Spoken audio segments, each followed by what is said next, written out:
If the handle is broken and we can't open it directly from here, that is, if you look here, the handle is broken. So what we do, we open the washing machine. Either you can remove it from the top part here, or if your hand cannot fit, then you open the front part. After opening the front part, still it will be intact, still it will be connected to the gasket. But what you do now, you can remove it from here, from the door lock. Here now. This is the door lock.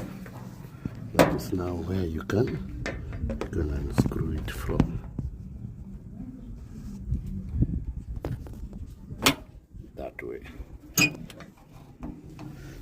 That way the door. The door opens, so you push this latch. You push this hook. You push this hook like this from the other part of the door lock switch here. Now the door will open. Thank you for watching.